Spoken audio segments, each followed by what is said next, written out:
हरे कृष्ण भक्त ए संसार रे दी जन दी व्यक्ति ही सुख शांति और आनंद रही पाउचंती और बाकी सब लोक माने दुख पाउचंती। तो ये दी जन व्यक्ति किए किए? एक नंबर व्यक्ति होचंती पागल। आम ओडिशा रे कहउचंती नि बाया पागल। जो पागल से सुख शांति आनंद रही पारुची, तांको किछि दरकार नाही, किछि आवश्यकता नाही, घर द्वार खाइबा पीवा किछि नाही।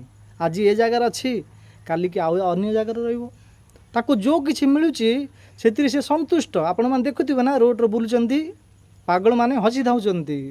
आर अर्थ कोन कि हसुची काहेकि से आनंद रहउची ना। सेतिबे जदि पागल जदि आमे हेबा ताहले आमे सुख शांति रही पारिबा।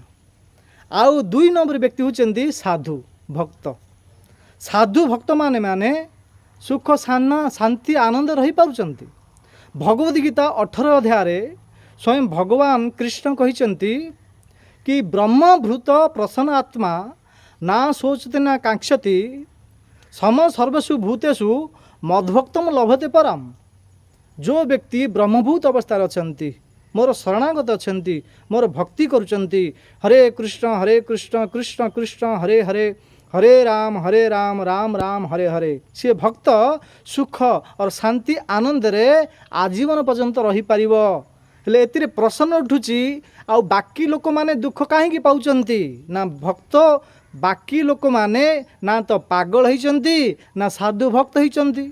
आ कौन होइचंती ना मझी मझिया होई जाइचंती।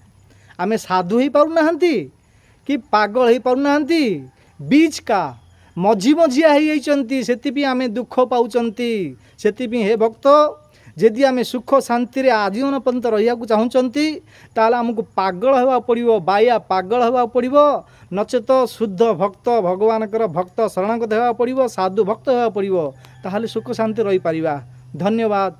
हरे कृष्ण।